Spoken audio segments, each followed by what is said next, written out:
이 시간에는 요한계시록 1장 4절부터 8절 말씀까지 읽었습니다. 요한계시록 5번째 시간입니다. 요한계시록 본문 중에서 오늘 본문이 굉장히 중요한 본문 중에 하나입니다. 이 요한계시록 1장 4절부터 8절까지가 참 중요합니다. 오늘 이 시간에 우리 같이 살펴보겠습니다. 자, 먼저 4절 말씀 보겠습니다. 같이 읽겠습니다. 시작. 요한은 아시아에 있는 7교회에 편지하노니 이제도 계시고 전에도 계셨고 장차 오실 이와. 여기까지 보겠습니다. 여기 보니까 아시아에 있는 7교회에 편지한다 그랬는데 여기 나오는 아시아는 어디냐면 지금의 터키 쪽이에요. 터키 쪽. 이 말씀을 보면 자, 이 요한계시록이라는 이 편지를 지금 사도 요한이 쓰고 있지만 진짜 이 편지의 발신자는 사도 요한이 아니에요. 사도 요한은 그저 심부름꾼에 불과해요. 그러면 진짜 이 편지를 쓰는 분이 누구냐? 진짜 발신자가 누구냐? 여기 4절에 보니까 이렇게 설명하고 있어요. 이제도 계시고 전에도 계셨고 장차 오실 이 누구겠어요? 성부 하나님이죠. 성부 하나님. 자, 그 다음에 볼까요? 그 다음에 뭐라 그랬습니까? 그의 보좌 앞에 있는 7 영과. 자, 성부 하나님의 보좌 앞에 7 영이 있다 그랬어요. 이 7 영이 누구냐면 성령님입니다. 근데 왜 성령님을 7 영이라고 여기 표현했을까요? 이사야 11장 2절을 보면 이렇게 말씀하고 있습니다. 시작. 그의 위에 여호와의 영 곧 지혜와 총명의 영이요 모략과 재능의 영이요 지식과 여호와를 경외하는 영이 강림하시리니. 여기 보니까 여호와의 영을 몇 가지로 설명하고 있느냐? 여호와의 영, 지혜의 영, 총명의 영, 모략의 영, 재능의 영, 지식의 영, 여호와를 경외하는 영. 7개로 설명하고 있어요. 그러니까 우리가 성령님을 뭐라고도 부를 수 있느냐?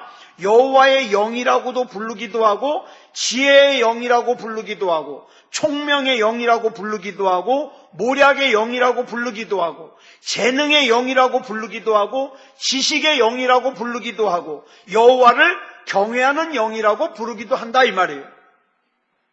그러니까 성령님을 7 영이라고 하는 것은 성령님이 7분 계시다는 그런 뜻이 아니라 성령님의 7가지 속성을 설명하는 거예요.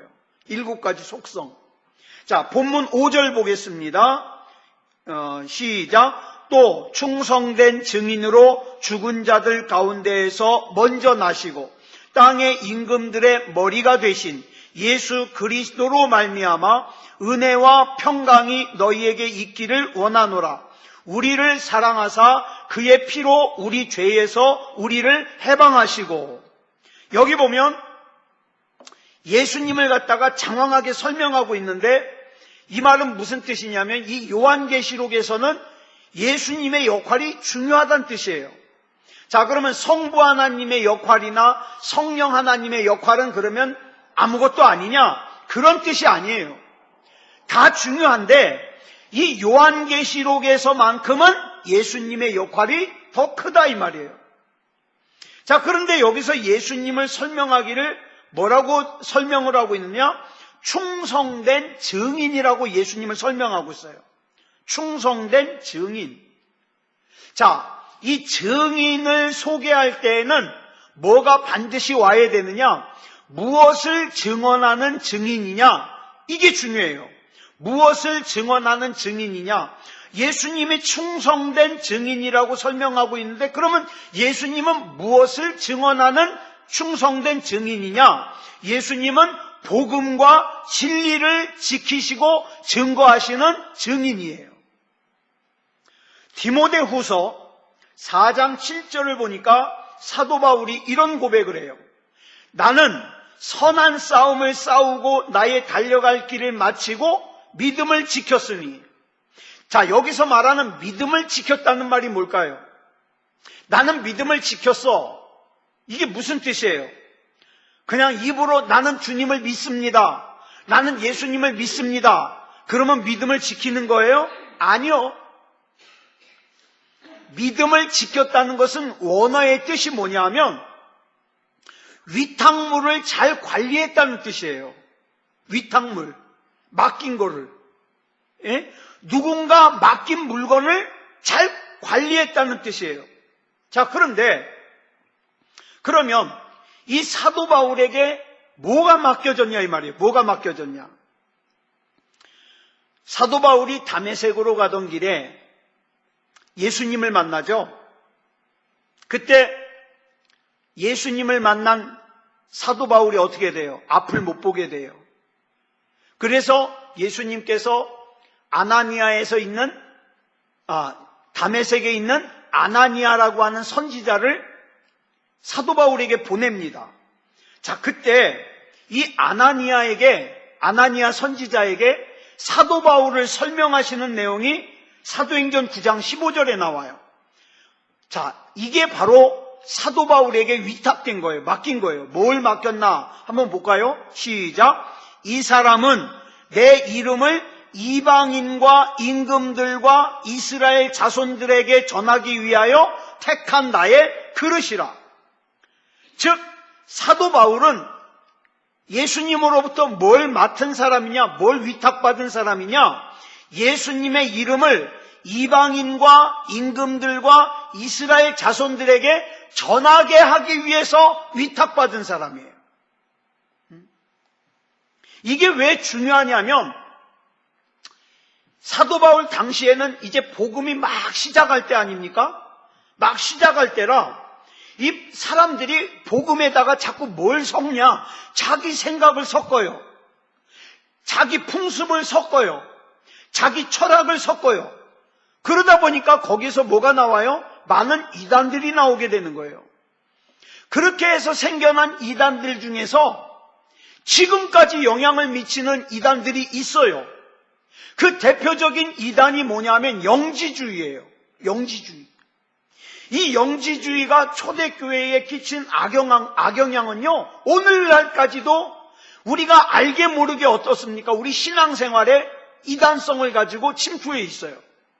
그런데 이런 이단 사상들과 맞서서 사도 바울은 평생을 자기에게 예수님께서 맡겨주신 위탁하신 복음을 갖다가 올바로 전달하는 일에 그 사명을 두렵고 떨림으로 감당해냈다 이 말이에요. 감당해냈다. 근데 사도 바울만 그런 증인의 삶을 산 것이 아니라 예수님도 진리에 충성된 증인으로 사셨다는 거예요. 그래서 예수님은 어떻습니까? 자기 마음대로 자기 생각대로 산 것이 아니라 언제나 성경대로 행하셨고 하나님의 말씀대로 행하셨어요. 그래서 하나님이 말씀하시지 않으면 예수님은 움직이지 않았어요. 하나님의 말씀대로 움직였어요. 자, 예수님 자신도 하나님이셨지만 한순간도 다른 곳으로 한눈 팔지 아니하고 어떻게 했어요? 자신에게 맡겨진 사명, 즉 복음을 갖다가 증언하는 삶을 살았다 이 말이에요. 그래서 예수님도 증인이에요. 자, 그 다음에 또 예수님을 뭐라고 소개하고 있느냐? 죽은 자들 가운데서 먼저 나시고. 자, 여기서 먼저 났다는 것은요, 순서상으로 먼저 났다는 의미보다 무슨 의미냐? 새로운 창조. 즉 예수님은 부활의 첫 열매가 되시는 거예요. 첫 스타트가 되는 거예요. 예수님 전에 부활한 사람이 있어요, 없어요? 왜 죽었다 살아난 사람이 있잖아요. 네? 보니까 엘리사 선지자가 죽어가지고 무덤에다가 이렇게 던졌더니 엘리사 선지자 몸에 딱 닿은 해골이 살아나가지고, 시체가 살아나가지고 무덤에서 나왔잖아요. 그 사람 부활 아니에요? 그건 부활 아니에요. 죽었다 살아난 사람들은 있어요. 예수님 전에도. 또 누가 있어요? 사르밧 과부의 아들이 죽었다가 엘리야 선지자가 어떻게 기도해서 살았잖아요. 죽었다가 살아난 사람들은 있어요. 근데 이런 사람들을 우리가 부활이라고 안 해요. 왜? 또 다시 죽었잖아요. 부활은 뭡니까? 다시 살아서 영원히 죽지 않는 것이 부활이에요. 자, 다시 살아서 영원히 죽지 않는 부활의 첫 열매가 누구라고요? 예수님이라고요. 그리고 우리가 그 다음을 따른다는 거죠. 그래서 우리가 이 새로운 창조에 우리가 동참하는 것을 성경에서는 또 뭐로 설명을 하느냐? 혼인 예식에 비유해서 설명을 해요. 예수님은 신랑이에요. 이 신랑이 이제 신부되는 우리를 갖다가 데리러 오실 거예요. 그래서 우리는 혼인 예식을 앞두고 있는 예비 신부들이에요. 자, 그래서 우리가 신랑 대신 예수님이 올 때까지 우리는 신부 수업을 하고 있는데, 우리가 살고 있는 이 세상이 어둡고 죄악이 가득해요. 그래가지고 엊그저께는 어떻게 했어요? 세상에 30몇 층 되는 위에서 막 총을 갖다가 막 쏴대가지고 500명 넘는 사람들이 다치고 또 몇십 명이에요? 한 5, 60명 되는 사람들이 막 죽고 그랬잖아요. 이 세상이 그렇게 죄가 가득해요. 자, 근데 이 죄악이 가득한 세상 속에서 내가 예수님의 신부다운 신부로서 단장을 하면서 사는 것이 절대 쉽지 않아요. 우리는 왕년에 어떻게 살았던 사람들이에요? 죄 짓고 살았던 사람들이에요. 죄 짓고. 이렇게 생각하면 이해가 쉬워요. 옛날에 막 친구들과 어울려가지고 막 술도 퍼마시고, 그 다음에 막, 음란한 짓거리 하고 돌아다니고, 그 다음에 마약도 하고 그랬던 여자가 있다고 쳐요. 근데 어느 날 좋은 신랑감이 생겼어요. 그래가지고 이제 결혼을 하려고 딱 준비하는데, 옛날에 죄 지면서 같이 놀던 그 나쁜 친구들이요, 와가지고 뭐라 그래요? 그 여자 보고, 야, 네가 옛날에 어떤 짓거리 했는지 우리가 다 아는데, 너랑 결혼할 그 신랑감한테 다 얘기할 거라고 막 협박하는 거예요. 그 나쁜 친구들 역할을 누가 하느냐? 마귀가 해요. 내가 좀 신앙생활 좀 제대로 하려고 그러면 마귀가 자꾸 우리 마음속에 무슨 생각을 집어넣어요? 야, 네가 그런다고 되냐? 네가 얼마나 나쁜 짓 하고 돌아다녔는지 내가 다 아는데, 내가 예수님께 다 잃을 거야. 막 이러고 대드는 거예요. 자, 그런데 그런 세상 속에서 우리가 어떻게 예수님의 신부다운 신부로 단장을 하며 살 것인가, 이걸 갖다가 가르쳐주는 성경이 요한계시록이라 이 말이에요. 요한계시록이다. 그런데 문제는 내 힘만으로는 내가 예수님의 신부다운 신부가 될 능력이 없어요. 나는 그러고 싶지도 않은데 자꾸 내 마음속에 나도 모르게 막 성질나는 생각이 막 생겨날 때도 있고, 미워하는 마음이 생겨날 때도 있고, 시기가 생겨날 때도 있고 막 그러잖아요. 그러니까 나는 내 힘으로는 나는 예수님의 신부다운 신부가 될 실력이 없어요. 자, 신랑 대신 예수님의 신부가 되기에는 나라고 하는 사람은 너무 약점도 많고 그 다음에 허물도 많아요. 게다가 나의 죄악된 과거를 다 알고 있는 사탄 마귀가 신랑 대신 예수님께 나의 과거를 다 이르겠다는 거예요. 협박을 해요. 그래서 하나님께서는 반모섬에 유배되어 있는 사도 요한에게 환난의 때를 살아가는 성도들에게 확실한 주님의 약속으로 안정감을 주기 위해서, 너 그딴 마귀의 협박에 너무 떨지 마라. 다 용서됐어. 거기에 속지 마라. 이렇게 하면서 그 안정감을 주기 위해서 기록된 책이 뭐라고요? 그게 요한계시록이라고요. 그게 요한계시록. 그러니까 요한계시록은 절대 겁을 주는 무서운 책이 아니에요. 그런데 요한계시록에 사실 무서운 내용이 나오긴 나와요. 나오긴 나오는데, 왜 그럼 요한계시록에 무서운 내용이 나오긴 나오는데 무서운 책이 아니냐? 여러분, 요한계시록에 나오는 심판과 무서운 내용은 저와 여러분으로 하여금 신랑 되신 예수님의 신부 준비를 잘 하게끔 경각시키고 도와주기 위해서 그 내용이 나오는 거지, 우리를 겁주려고 그 내용이 나오는 게 아니에요. 그래서 우리로 하여금 신랑 되신 예수님만 바라보게 하고, 신랑 되신 예수님만 생각하게 하고, 신랑 되신 예수님만 사랑하게 하기 위해서 그 내용들이 기록되어 있는 거예요. 예를 하나 들어보면, 제가 처음에 군대에 가가지고 훈련소에서 수류탄을 던지는 훈련을 했어요. 수류탄, 폭탄이요.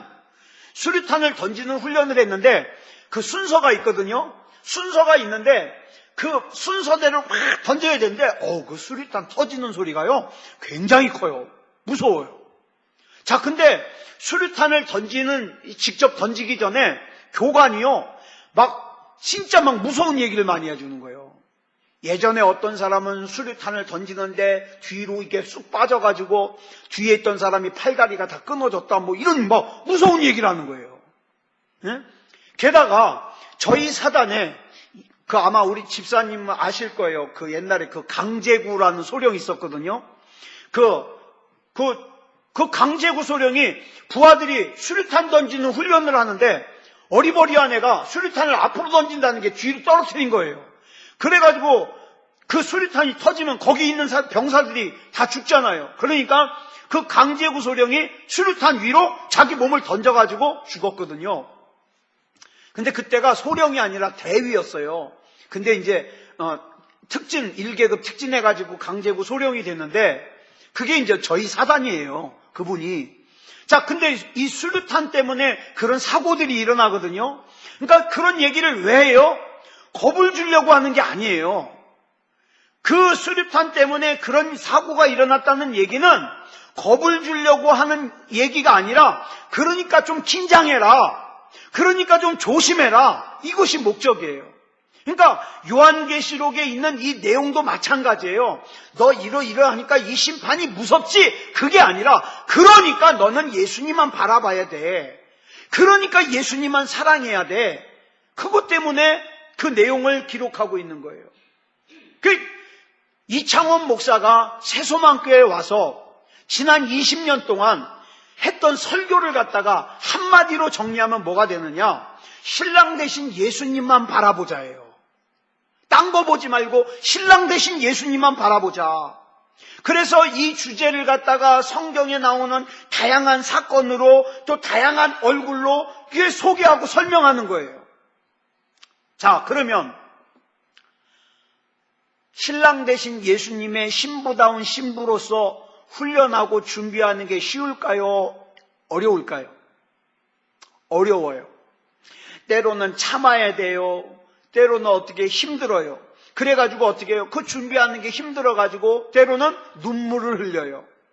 근데 성경에 뭐라 그랬냐면 신랑 되신 예수님께서 그 눈물을 닦아주실 거라 그래요. 예수님이 닦아주실 거라. 그래서 우리는 예수님만 바라보고 사는 거예요. 예수님만 바라보고. 예? 그거 아니면 오늘 명절인데, 추석 명절인데 뭐하러 그렇게 뭐가 그렇게 중요하다고 오늘 같은 날 예배 그냥 각자 집에서 드리지. 근데 어떻게 해요? 우리에게는 중요하니까. 예수 그리스도의 신부다운 신부가 되는 것이 중요하니까 예배를 드리는 거죠. 자, 그 다음 본문 5절 계속 보겠습니다. 시작. 우리를 사랑하사 그의 피로 우리 죄에서 우리를 해방하시고, 우리를 향하신 하나님의 사랑의 가장 핵심은요, 예수 그리스도의 구속의 피입니다. 이것이 우리 또 기독교의 핵심 교리예요. 예수님께서는 십자가에서 저와 여러분의 죄의 값을 다 지불하셨어요. 그래서 요한복음 19장 30절에 보니까 예수님이 십자가 위에서 마지막으로 하신 말씀이 뭐예요? 다 이루었다. 다 이루었다. 그래서 자주 말씀드리잖아요. 저와 여러분은 얼마짜리라고요? 예수님짜리. 예수님이 값을 지불하시고 사셨으니까 예수님짜리. 자, 본문 6절 봅니다. 시작. 그의 아버지 하나님을 위하여 우리를 나라와 제사장으로 삼으신 그에게 영광과 능력이 세세토록 있기를 원하노라. 아멘. 여기 보니까 우리를 나라와 제사장으로 삼았다, 이렇게 나와요. 나라와 제사장으로 삼았다. 자, 나라, 이 나라라는 게 무슨 뜻일까요? 나라. 이 나라라는 말은요, 누구의 통치 아래 있느냐, 이걸 지금 설명하는 거예요. 이 나라는 내가 어디 소속이냐를 설명하는 거예요. 우리가 이 땅을 살면서 절대 잊어버리면 안 되는 것이 있어요. 그게 뭐냐면 내가 어디 소속이냐는 거예요. 나는 하나님 나라 소속이에요. 나는 예수 그리스도의 소속이에요. 이거 잊어버리면 안 돼요. 그런데 우리가 자주 하는 말 중에 베드로전서 2장 9절에 보니까 너희는 택하신 족속이요 왕같은 제사장이라고 그랬어요. 왕같은 제사장. 뭘까요? 왕이면 왕이고 제사장이면 제사장이지 왕같은 제사장. 왜 왕과 제사장을 붙여서 설명했을까? 우리는요, 나중에 예수님께서 재림하시고 나면 예수님과 함께 우리는 왕노릇할 거예요. 왕노릇할 거예요. 이 말을 들으면 어떤 사람은 겸손하다고 하는 말이 아마 이런 말 할지 몰라요. 아유, 목사님 참, 저는요, 왕은 주님께서 하시고 나는 어디 동작만 시켜줘도 난 감사할 것 같은데. 근데 이게 겸손한 게 아니에요. 하나님 말씀을 못 믿는 거예요. 요한계시록 22장 5절을 보니까 분명히 이렇게 말씀하고 있어요. 시작. 그들이 세세토록 왕노릇하리로다. 동작 노릇 아니에요. 구청장 노릇 아니에요. 왕노릇하리로다. 저와 여러분은 하나님 나라에서 시민 노릇만 하는 것이 아니라 왕노릇할 거라고, 세세토록 왕노릇할 거라고 분명하게 말씀하셨어요. 분명하게. 이 말이 무슨 뜻이냐? 최초의 인간인 아담이 하나님께서 이 아담에게 왕으로서의 사명을 주셨어요. 그래서 뭐라 그랬어요? 만물을 다스려라. 왕으로서의 사명을 주셨어요. 그러니까 아담은요, 최초의 왕이에요. 최초의 왕. 근데 이 아담이 범죄함으로 말미암아 하나님께서 아담에게 주신 왕권을 누구에게 빼앗겨 버렸어요? 누구에게? 사탄 마귀에게 빼앗겼어요. 그래서 사탄 마귀가 어떻게 해요? 공중의 권세 잡은 자가 돼가지고 세상의 왕이 됐어요. 그래서 죄의 노예가 사탄 마귀에게 왕권을 빼앗긴 인간이 어떻게 됐어요? 죄의 노예가 돼서 끌려다니면서 살았어요. 그런데 예수님께서 나를 위해 십자가를 지심으로 말미암아 내가 예수님을 구주로 영접하는 순간 뭐가 됐어요? 나의 왕권이 회복됐어요. 나의 왕권이. 왕의 자리를 다시 빼앗은 거예요. 빼앗은 거예요. 그래서 아담이 에덴 동산에서 잃어버린 왕권을 요한계시록 22장 5절에서 어떻게 해요? 다시 회복해가지고 영원 세세토록 어떻게 해요? 왕노릇한다는 거예요. 누가? 저와 여러분이요. 저와 여러분. 그렇다면 자, 여기서 이제 중요한 질문을 하게 돼요. 나에게 진짜 중요한 것은 왕의 자리겠어요? 아니면 왕으로서의 자격이겠어요? 왕으로서의 자격이 더 중요하죠. 자, 다시 좀 돌려서 설명할게요. 나에게 중요한 게 하나님의 복이에요? 아니면 하나님의 복을 받을 수 있는 자격이에요? 하나님의 복을 받을 수 있는 자격이에요. 오늘 굉장히 진지하게 여쭤봅니다. 여러분은 하나님의 복을 받을 자격이 있어요? 하나님의 복을 받을 자격. 내 속으로 온갖 악한 생각, 악한 마음 품으면서 막연하게 나는 하나님의 복 받을 거야. 그러면 안 돼요. 그러면 안 돼요. 하나님의 복을 받을 자격. 그 자격을 누가 주셨어요? 주님이 주셨어요. 그러면 누려야죠. 그것을 우리가 예수 그리스도를 통해서 배워가는 거예요. 그 다음에 또 하나가 뭐라고요? 제사장의 직분. 제사장은요, 하나님과 세상 사이에서 중보 역할을 하는 거예요. 다른 사람을 대신해서 하나님 앞에 용서를 구하기도 하고 중보 역할을 하는 거예요.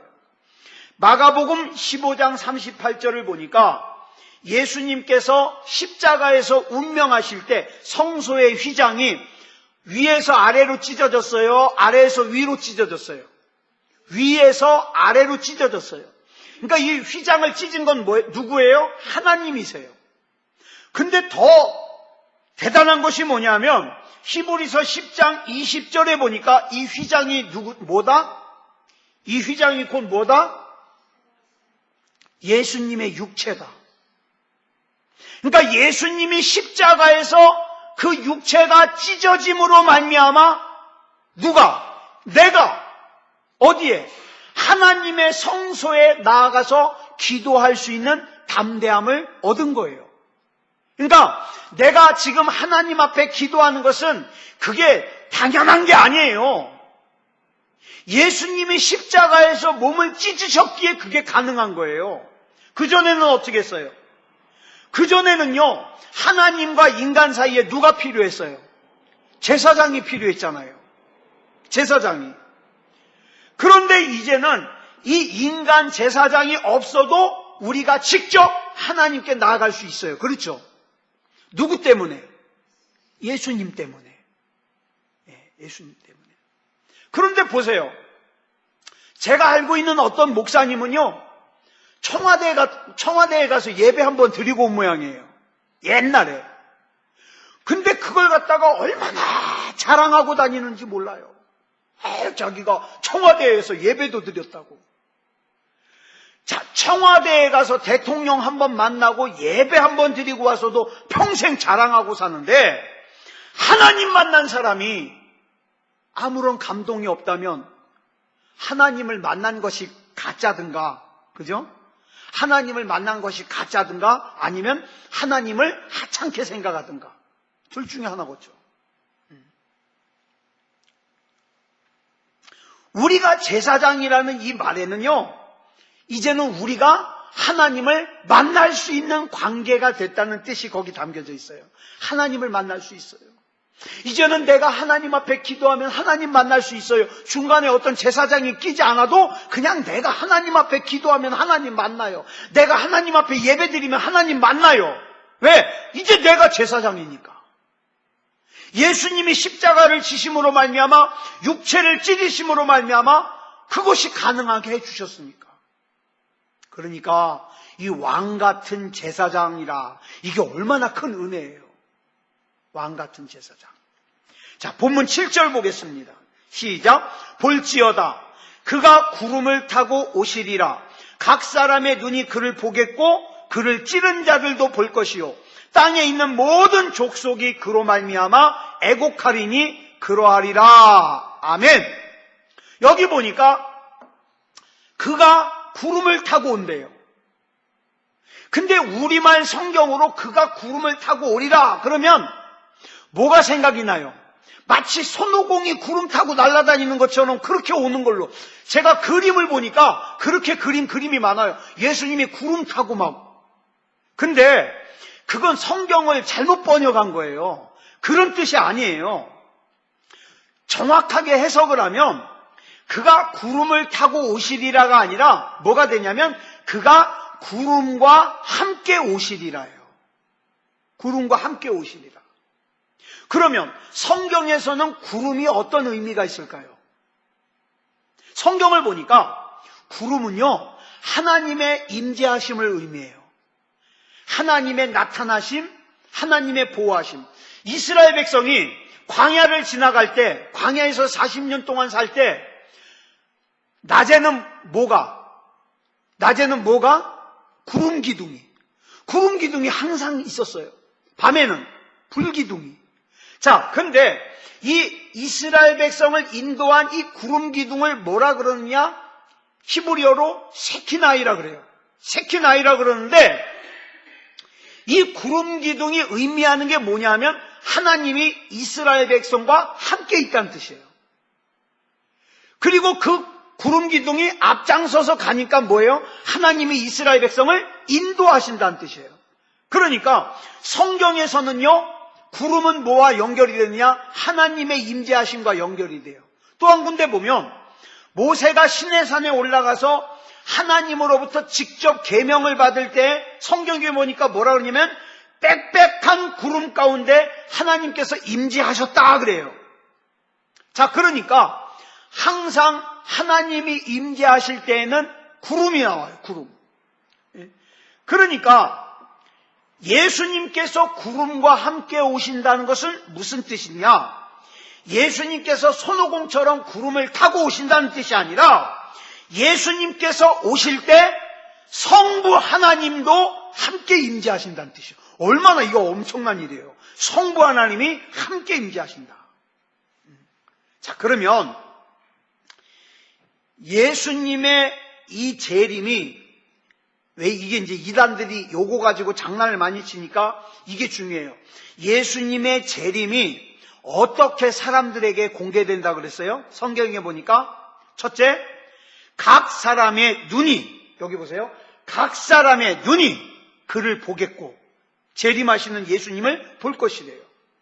또 창으로 찔른 자들이 볼 것이요. 이게 또 중요해요. 창으로 찔른 자들이 볼 것이요. 그러면 대번에 누구 생각해요? 예수님을 창으로 찌른 로마 병사 생각하죠? 근데 그거 로마 병사만 얘기하는 것이 아니라 여기서 예수님을 창으로 찔렀다는 것은 창으로 찔른 것만을 얘기하는 게 아니라 예수님을 배신한 사람들. 이런 거 있죠. 그냥 어렸을 때 신앙생활 좀 잘 하다가 크면서 벌어먹고 살기 바쁘니까 어떻게 해요? 예배도 떠나고 하나님도 떠나고 이런 사람들 뭐예요? 이게 예수님을 배반한 사람들이에요. 예배도 떠나고 기도도 떠나고 하나님도 떠나고, 근데 이 사람들이 누굴 볼 것이다? 재림하시는 예수님을 볼 것이다. 재림하시는. 그러니까 옛날 이장님이 거짓말해가지고 어떻게 해요? 막 예수님 재림하신다고 자기네들끼리만 구원받겠다고 들어가서 하얀 소복 입고 그러지 않아도 돼요. 왜? 재림하시는 예수님은요, 모든 사람들이 다 봐요.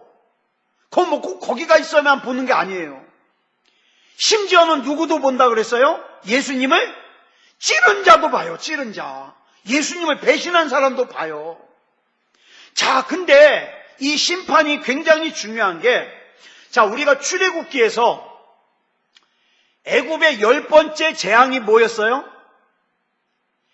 장자가 죽는 거죠. 장자가 죽는 거예요. 자, 애굽에 장자가 죽는 10번째 재앙이 임했을 때 성경에 보니까 전 애굽에 뭐가 가득 찼다? 애곡하는 소리로 가득 찼다 그랬어요. 근데 이 애곡하는 사람들이 다 어떤 사람일까요? 애곡하는 사람들이 하나님을 믿지 않은 사람들이에요. 하나님을 믿은 사람들은 어떻게 했어요? 양을 잡아서 양의 피를 문 설주와 임방에 발랐기 때문에 어떻게 해요? 장자가 죽지 않았어요. 자, 그러니까 이 10번째 재앙이 하나님을 믿지 않는 사람에게는 통곡 소리가 나오는 재앙이지만 하나님을 믿는 이스라엘 백성에게는 뭐였어요? 그 10번째 재앙이 곧 애굽에서 출발하는 출애굽의 시작이 됐어요. 이것이 마찬가지예요. 예수님께서 재림하실 때에도요, 이와 비슷한 현상이 일어나요. 예수님을 믿지 않고 예수님을 배신한 사람들에게는 어떻게 해요? 그것이 통곡소리가 나는 무서운 일이 되겠지만 끝까지 예수님을 믿고 믿음을 떠나지 않고 믿음 안에 거한 사람들에게는 뭐가 되는 거예요? 이제는 끝나는 거예요. 고생 끝, 행복 시작이 되는 거예요. 자, 그 다음 마지막 8절 보겠습니다. 시작. 주 하나님이 이르시되 나는 알파와 오메가라. 이제도 있고 전에도 있었고 장차 올 자요 전능한 자라 하시더라. 여기서 하나님께서 자신을 가리켜서 뭐라 그래요? 나는 알파와 오메가다. 알파와 오메가는 뭐냐면 영어로 말하면 알파가 A고 오메가가 Z예요. 그러니까 제일 첫 번째 나오는 알파고 제일 마지막에 나오는 오메가인데 이 뜻이 뭐냐면 나는 처음이요 마지막이란 뜻이에요. 난 처음이요 마지막이다. 사람들 중에는요 일을 시작만 해놓고 일을 저질러만 놓고 감당 못해가지고 쩔쩔매는 사람들 많잖아요. 근데 우리 하나님은 그러지 않아요. 우리 하나님은 끝까지 책임져요. 자, 시작하신 우리 하나님이 끝까지 책임져요. 그 하나님께서 저와 여러분 안에 뭘 시작하셨어요? 착한 일을 시작하셨어요. 그 하나님은 반드시 끝까지 책임지십니다. 그 하나님은 저와 여러분의 가정을 끝까지 책임지십니다. 그 하나님은 우리 새소망교회를 끝까지 책임지십니다. 그 하나님은 우리 자녀들을 끝까지 책임지십니다. 끝까지 책임지셔요. 그래서 사도 바울이 빌립보서 1장 6절에서 이렇게 고백해요. 시작. 너희 안에서 착한 일을 시작하신 이가 그리스도 예수의 날까지 이루실 줄을 우리는 확신하노라. 이 말씀은요 전능자만 할 수 있어요. 전능자에게만 해당이 돼요. 전능자에게만. 우리는 참 성공하는 거 좋아해요. 막 성공하고 싶어해요. 근데 우리 주님께서는 우리에게 성공하라고 말씀 안 하셨어요. 신약 성경에 성공이라는 단어가 한 번도 안 나와요. 네? 만약에 성공이 중요하면 신약 성경에 성공해라 나올 텐데 한 번도 안 나와요.